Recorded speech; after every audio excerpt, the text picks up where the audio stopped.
warahmatullahi wabarakatuh. Saya Nur Latifah, kelas 11 MIPA 1. Pada video kali ini saya akan membahas tentang masuknya Jepang ke Indonesia.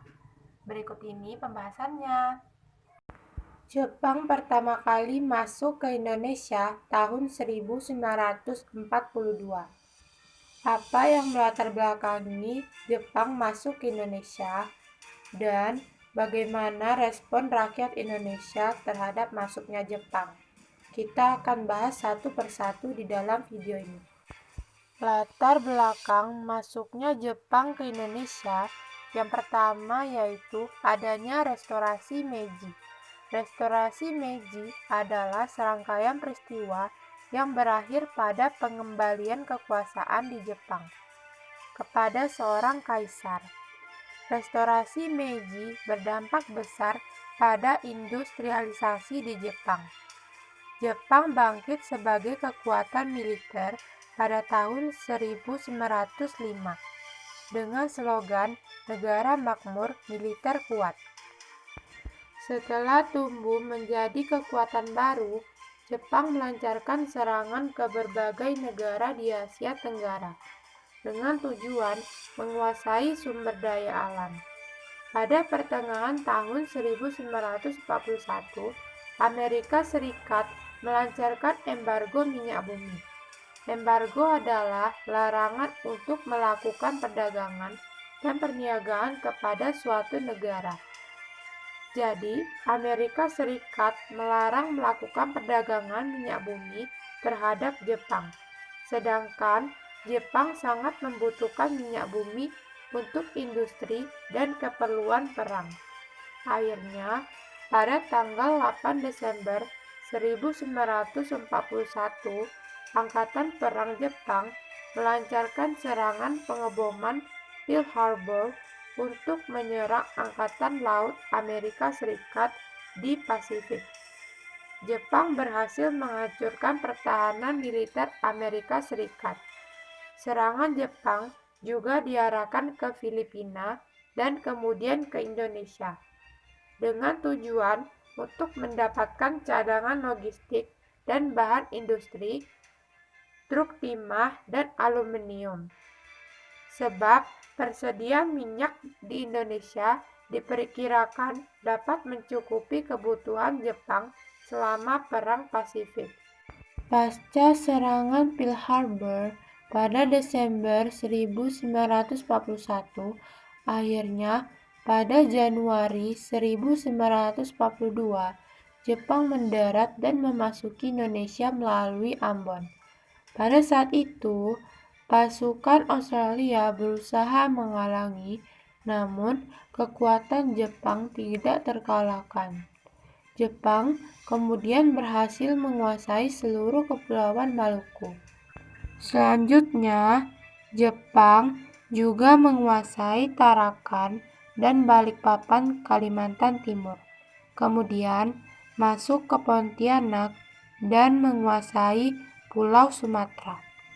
Pada Februari 1942, Jepang mulai melakukan serangan ke Pulau Jawa.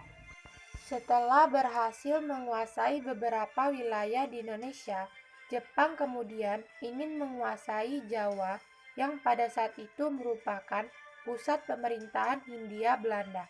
Untuk menghadapi Jepang, blok sekutu yang terdiri dari Belanda, Amerika Serikat, Australia, dan Inggris membentuk komando gabungan yang disebut dengan ABDACOM, American British Australian Command. Selanjutnya, pada tanggal 5 Maret 1942, kota Batavia sebagai pusat pemerintahan Belanda berhasil jatuh ke tangan Jepang. Di tahun yang sama, pasukan Jepang terus bergerak dan berhasil menguasai kota Solo atau yang sekarang disebut sebagai kota Bogor, lalu diikuti oleh kota-kota lainnya yang dengan mudah dikuasai oleh Jepang, hampir tanpa perlawanan. Akhirnya, pada tanggal 8 Maret 1942, pasukan Belanda menyerahkan Jawa ke tangan Jepang. Penyerahan tidak bersyarat ini ditandatangani oleh Jenderal Terboeten, wakil dari pasukan Belanda, dan Jenderal Imamura, wakil dari pasukan Jepang. Penandatanganan ini dilakukan di Kalijati, Kota Subang, sehingga peristiwa ini disebut dengan kapitulasi Kalijati. Dengan demikian, berakhirlah masa penjajahan Belanda di Indonesia. Selanjutnya, Indonesia berada di bawah pendudukan Jepang. Sambutan rakyat Indonesia terhadap Jepang awalnya disambut dengan senang hati oleh rakyat Indonesia. Di mana-mana orang mengucapkan banzai, banzai yang artinya selamat datang.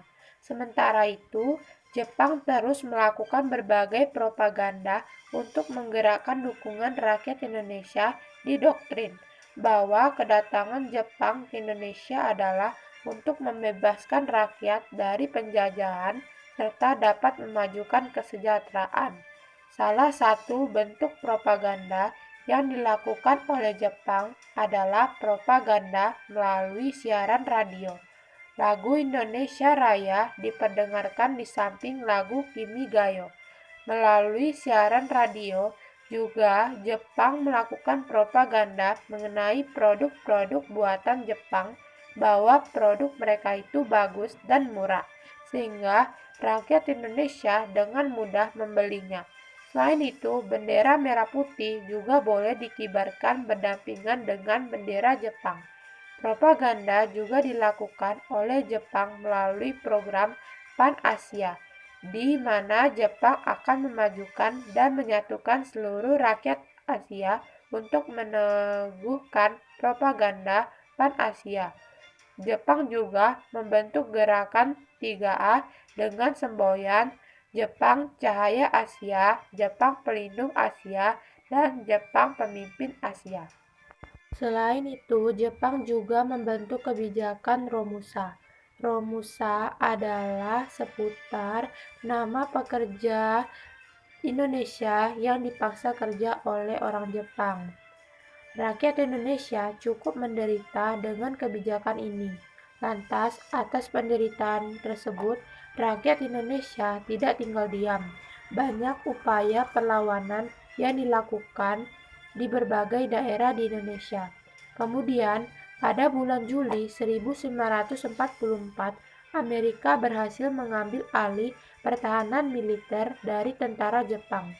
Wilayahnya diantaranya adalah Kepulauan Saipan di wilayah Jepang, Papua Nugini, dan Kepulauan Solomon. Lalu, puncaknya pada 6 Agustus dan 9 Agustus 1945, Sekutu berhasil membom atom dua kota besar di Jepang, yaitu kota Nagasaki dan kota Hiroshima, yang membuat Jepang langsung menyerah tanpa syarat kepada Sekutu. Situasi ini pun langsung dimanfaatkan oleh tokoh-tokoh Indonesia untuk segera merencanakan dan memproklamasikan kemerdekaan Indonesia yang jatuh pada tanggal 17 Agustus 1945. Demikian video dari saya. Wassalamualaikum warahmatullahi wabarakatuh.